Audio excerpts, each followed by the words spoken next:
Welcome to Postpartum Unfiltered. The podcast where we get real about what happens during the postpartum period. I am Jillian, And I'm Sarah. and we are two doctor moms who were not prepared for what postpartum would bring.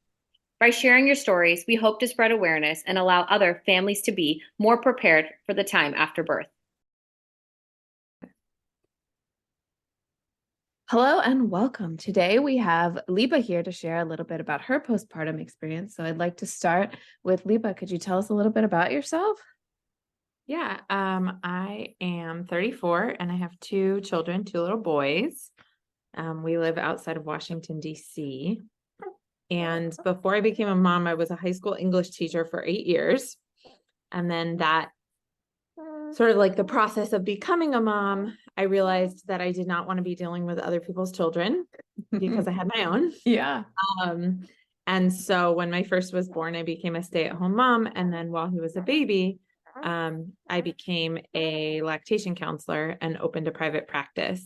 And that the inspiration to do that really came out of my experiences postpartum and my feeding experience with him. So wanting awesome. to do that. Yeah. Yeah. And if you guys can hear, she's got her other little one with her. So this is totally real mom life. We're trying to share a story while also holding a newborn, and I love it. So we can start with your first postpartum experience. Is there anything that seems relevant about your birth experience with your first son that you want people to know about to help kind of guide and explain some of the things you experienced postpartum? Definitely. So I think my birth experience totally defined my postpartum. I was induced because I was 10 days overdue and was starting to show signs of preeclampsia. And I had a very long induction that was physically very difficult. And then when my baby was born, he had aspirated meconium, so he needed to be resuscitated. Oh, wow. And they had some concerns that he might also have a genetic disorder. Spoiler alert, he's fine. There was no genetic disorder, but that was the start of becoming a mom. And the start of my postpartum experience was not knowing if there was something wrong with my baby. The doctor saying potentially we were going to be separated. If he needed, they were talking about flying him to Hopkins. Oh, wow. So that like fear and uncertainty was my entry into motherhood and the postpartum period. And then I was then dealing with a pretty difficult physical recovery as well. Okay. So, and you had him in the hospital? I had him in the hospital, George Washington University Hospital in DC. Okay. And so how long were you guys in the hospital and what were those first days like together? We were there for almost 3 days to give birth. Oh, gosh. And then another 48 hours postpartum. It was really challenging. He was not able to nurse at all initially. I have this picture of the first time he latched, which was 24 hours after he was born. And so that was like really a victorious moment, like I'm finally able to feed my baby. Yeah. And we had a birth doula at our birth, and she was able to get donor breast milk for us. Oh, because it was during COVID, and during COVID, they only gave breast milk to the babies in the NICU. They weren't able to provide it otherwise. Yeah. And so she brought that to us in the hospital. We weren't able to have any visitors. So I think COVID was another defining feature of my postpartum because, you know, the time that you need more support probably than you ever need in your life, we couldn't have support. This was October 2020. Sorry, my baby's a little fussy. Let me okay. Come here, buddy. So in the hospital, you know, we're just kind of trapped in this room. You're not supposed to leave your postpartum room. You can't have visitors. We had like a little Zoom call with some of my husband's friends, and you know, we're making phone calls to everybody. Yeah. But it was very challenging because, you know, they were still not sure if there was something wrong with our baby. So they came and they like took him to get a skull x-ray. And the pediatricians who saw him were sort of back and forth about what he needed and what was going on. And so just like that unpredictability and not really knowing what was happening was very stressful. And I think that whole experience over those first 48 hours of his life for sure contributed to me developing postpartum anxiety, just because, you know, again, the entry to motherhood was totally anxious. Yeah, no kidding. And not to mention, you said the pandemic and they don't really know what's going on with him. You're just kind of stuck, isolated in this hospital room, and everything's brand new for this first time. And did anybody talk to you about postpartum at all before having your baby? Yeah. So I feel really lucky that like I saw a lot of my friends and family go through the experience of becoming mothers before I ever had children. I didn't have my first until I was 31.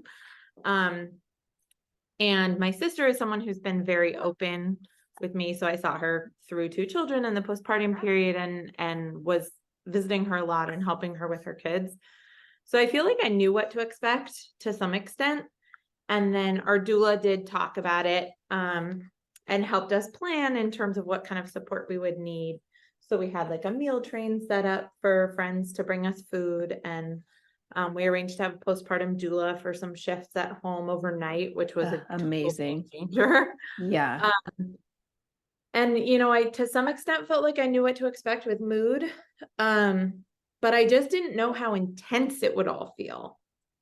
You know, I feel like I had all of these supports in place, but you don't really know how intense and all consuming the challenges might be until you're in it.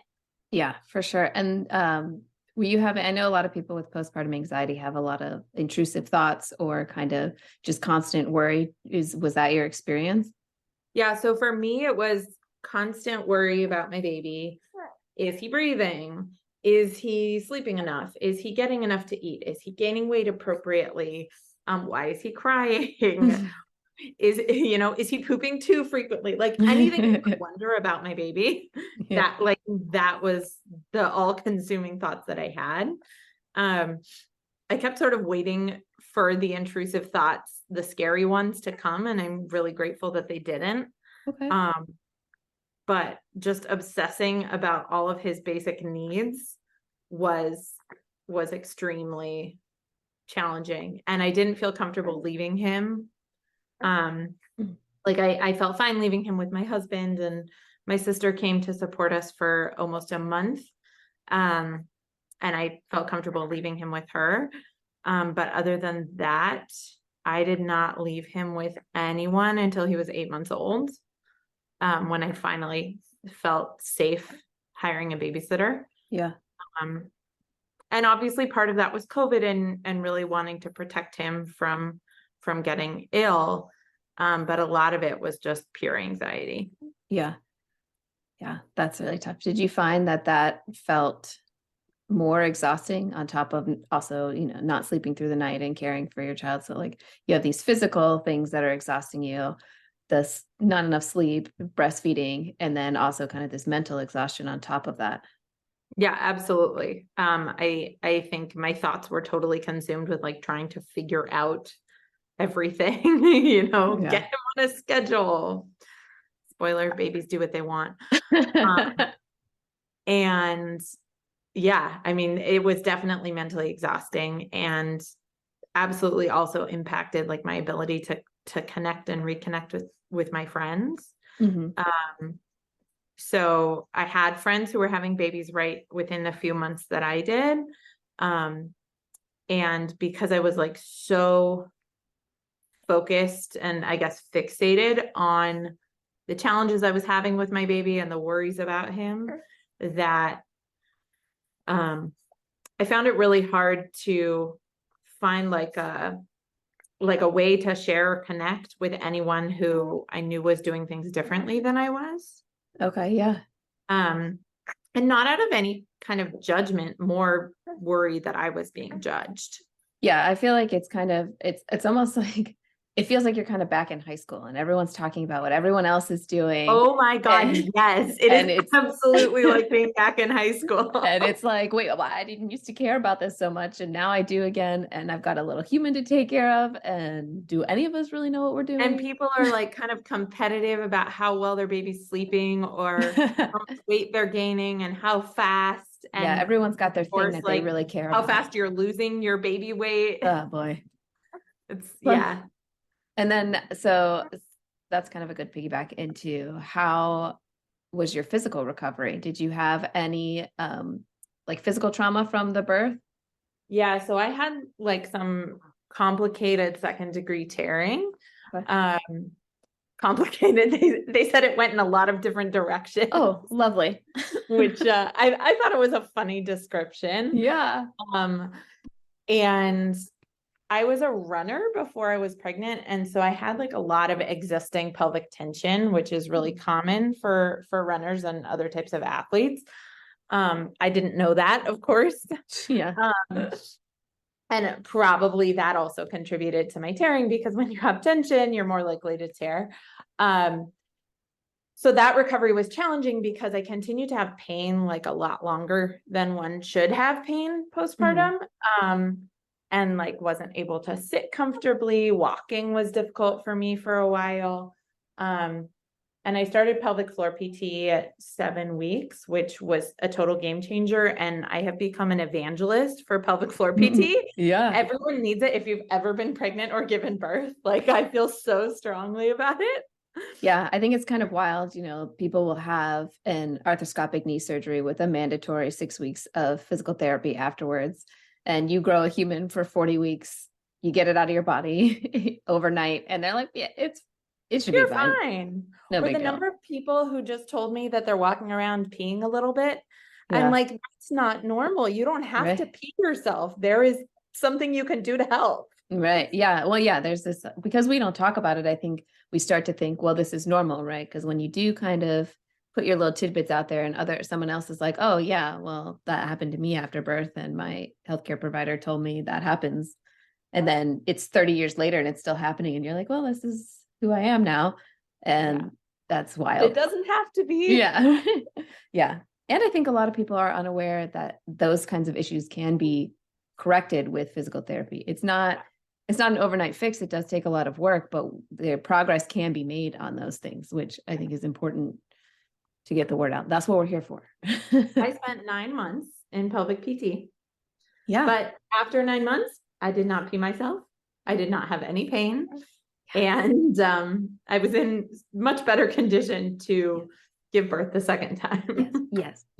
That's amazing. Pelvic PT for the win. Yeah. And so it took you about 8 months, you said, to get comfortable leaving your son with somebody else. And is that kind of around the mark where you kind of started to feel more like yourself or get back into your normal habits or routines, or how was that for you? Yeah, I would say that's true. It was at that time we went and we spent a month visiting with my parents. They live in California, so they're on the other side of the country. And we were like, we need something different, because I really did feel like I was going crazy and just like trapped in my house and didn't have support, didn't feel comfortable having people come in my house or, so we went to my parents. And so, I left the baby with my parents, and my husband and I went down the block to the bar for a beer. We had never gone out for a drink without bringing the baby with us. Yeah. You're like, did I forget something? Yeah. I was able to introduce him to friends and family who hadn't met him, including my mother, because my father had been able to come and visit before that, and my stepmom, but my mother had not met him. So that was obviously really meaningful. Yeah.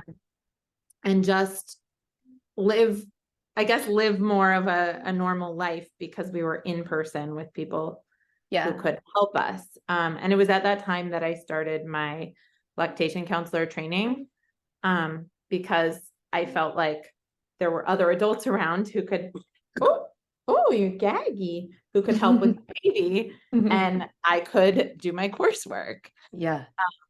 So that was really beneficial. And then when we came back home, after that month was when I hired a babysitter and started getting out and like doing things for myself instead of just having my life focused around this baby. Yeah. And was it something specific in your breastfeeding journey that led you to pursue education in lactation counseling? Yeah. So my son had a pretty severe tongue tie and lip tie.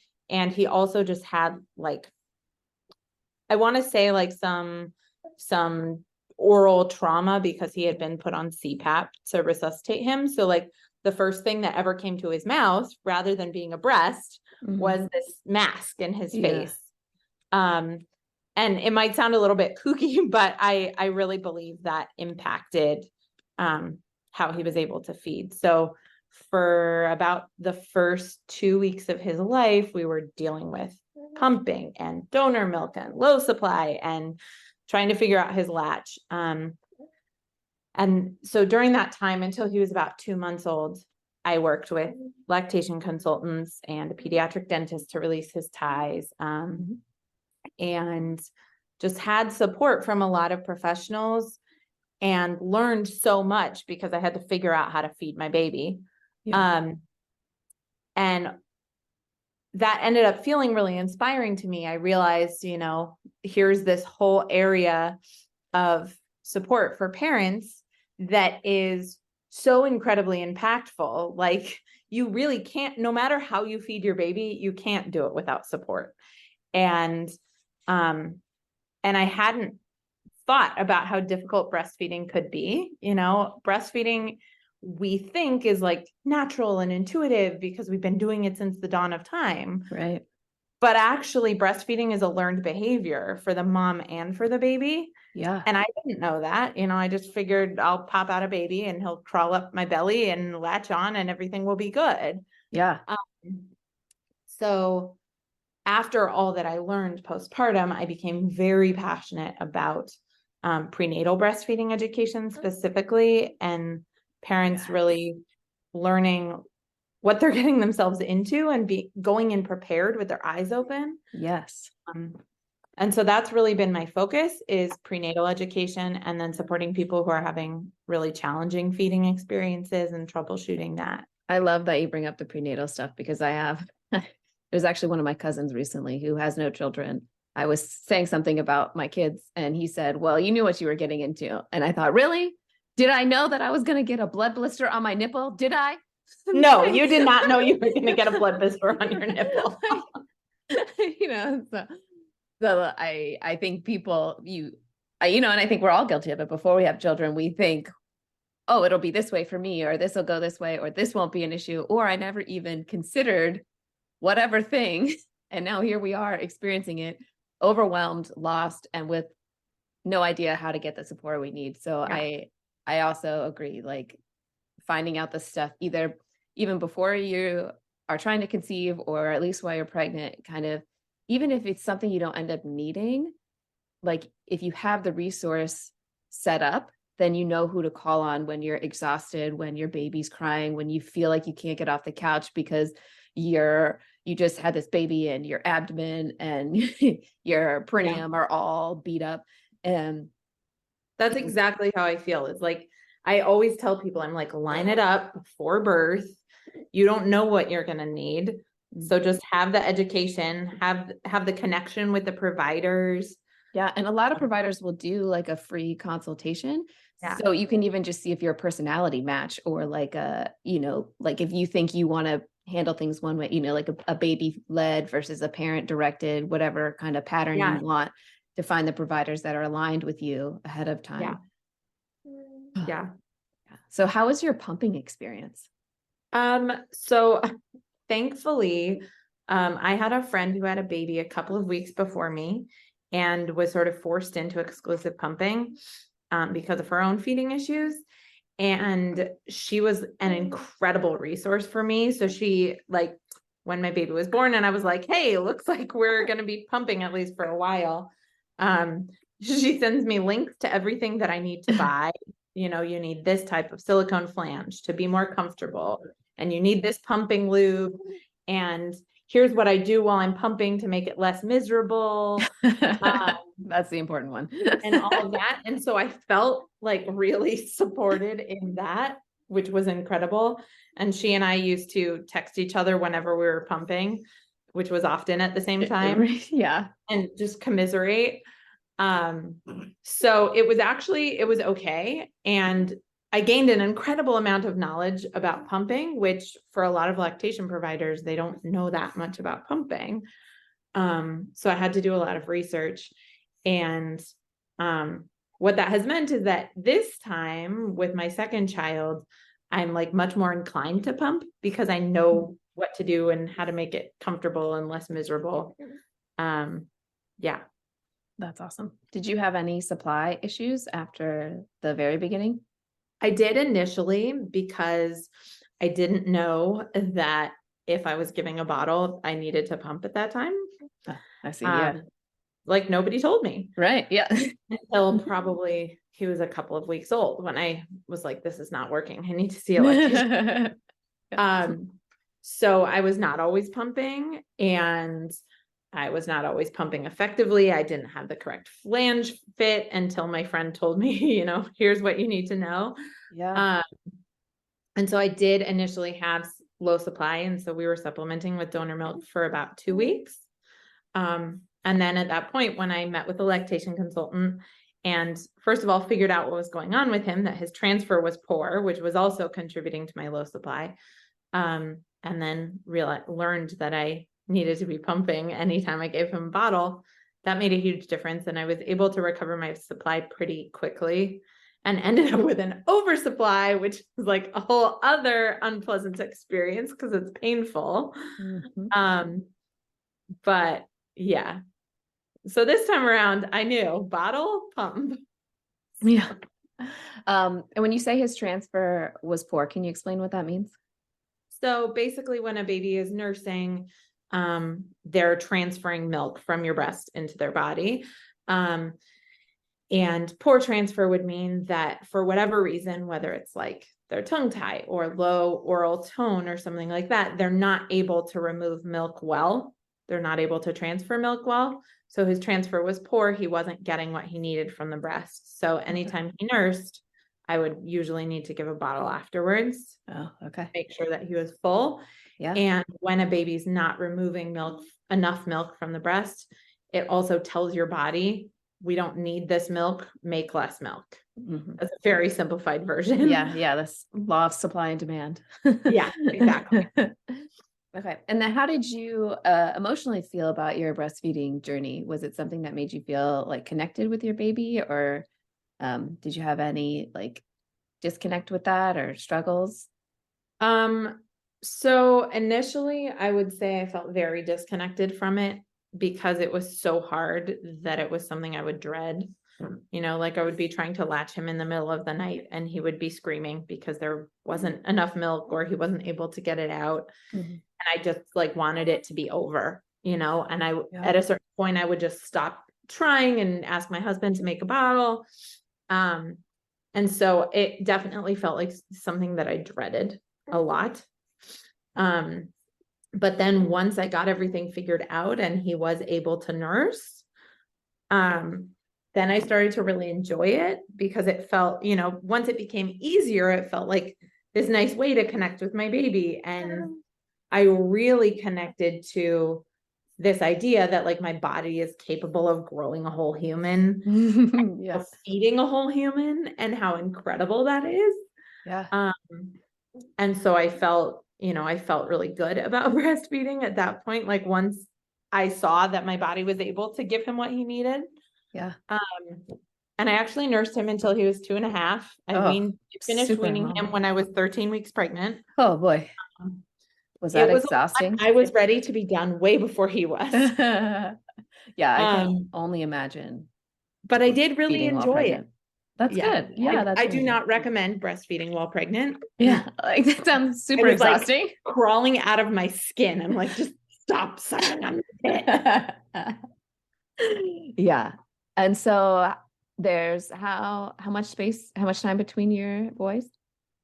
It's 3 years and about 1 month, like a month and 10 days. And so did you feel like you were like your body was in a good place and you were like emotionally in a good place and everything to start growing another human?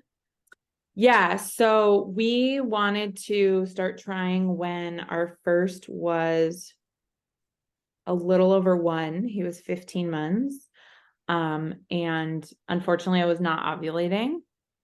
It took us a while to figure out that was what was going on. So we had almost a year of secondary infertility. And I would say we like didn't take a super proactive approach because it had been easy for us to conceive our first. So we just thought, you know, like whatever, like it'll happen. Mhm. And then I decided I like did some hormone tests to try and see what was going on, but I didn't do the right tests. And we hadn't seen a reproductive endocrinologist at that point. And then I started doing acupuncture for fertility to try and see if that could get me ovulating again. And it was the experience. I did 3 months of acupuncture. And after that, I started ovulating, which was like a miracle. I was so excited when I got my period because I was like, oh, I ovulated. I wouldn't have a period if I hadn't ovulated. It was like, no one has ever been so excited to menstruate. Yeah. Yeah. I joke with some of my friends like, oh, the best part of pregnancy is you don't have your period for like a year. It is the best part of pregnancy. Yeah. And then it comes back and you're like, well, not you. You were excited because I was so excited, but I think most people are really mad. Yeah. So I felt very emotionally ready for a whole year before I actually got pregnant. Yeah. And we did. So once I started ovulating, I still wasn't conceiving. So then we went to a fertility clinic, and the irony, of course, we have our initial consultation with this amazing doctor. And the day before, I had a positive pregnancy test. I handled it for you. Unfortunately, I did lose that pregnancy. Oh, no. But it was really a blessing because we were already in his care. So like he did, you know, serial scans to see what was going on when we weren't, you know, there was this kind of limbo of not knowing if the pregnancy was going to stick or not. Yeah. And so we already had his support, and then actually conceived immediately following the miscarriage. So like didn't end up needing his services at all technically, but had that support of the early scans and the blood tests to just make sure that everything was good. Yeah. And that was really helpful because obviously there's a lot of fear. Yeah. Well, and it goes back to that idea of having the support there for if you need it. And I think that's like, I also think we sometimes struggle with this idea of needing support, like kind of what you said about breastfeeding is natural. We've been doing it since the dawn of time. Like, well, we've been having, you know, getting pregnant and giving birth and recovering from it since the dawn of time. So there's sometimes, this thought like it's whatever. And I think we tend to, as women and mothers, also like kind of put ourselves last or just push through until the breaking point, and then we're in trouble. Yeah. I mean, that's how we end up here where we are today. Is there anything else about your first postpartum experience that we haven't covered? I don't think so. I do just want to flag how important it is to seek support for mental health challenges. I like already knew that I was likely to feel anxious because I have baseline anxiety. And so when I realized that what I was experiencing mentally was not normal, I immediately reached out to my midwife because I use this hospital midwifery practice. And she was able to increase the dose of my anxiety medication and encourage me to seek therapy. And she checked in with me regularly to see how things were coming along. Yeah. And then I found this amazing therapist who specialized in postpartum mood disorders. But I just think it's so important. People tend to feel like, oh, well, it's kind of normal. So I don't know if I'm really experiencing a postpartum mood disorder, but like the most important thing is to identify it and get support and treatment. Yeah. I think there's a confusion between baby blues and then like being in the throes of a mood disorder. And I think you walk that line for a while saying, oh, well, it'll pass, or maybe it won't, but maybe it'll pass. And maybe this is normal. Yeah. Right. And that's where it comes in, like that we need to know what's coming and what to expect, because otherwise we're going to think things are normal that are not normal. Yeah. And I think the mental health one is a really good one to have somebody in mind ahead of time, because I think especially with therapy, it's good to connect with your provider. So like you don't want to be exhausted postpartum, having a mood disorder, and then like hopping around trying to find a therapist that you like. Yeah. Or that takes your insurance. Yeah. Yeah. Ugh, okay. All right, Liba, I love that. So we'll leave this one here and we'll pick up in the next episode talking about your second birth and postpartum experience. Awesome. Thank you for listening to Postpartum Unfiltered. If you enjoyed the show, please like, share, comment, or leave a review. You can follow us on Instagram at postpartum.unfiltered. If you feel called to share your postpartum experience, please contact us on Instagram or at drjilliancampbell.com.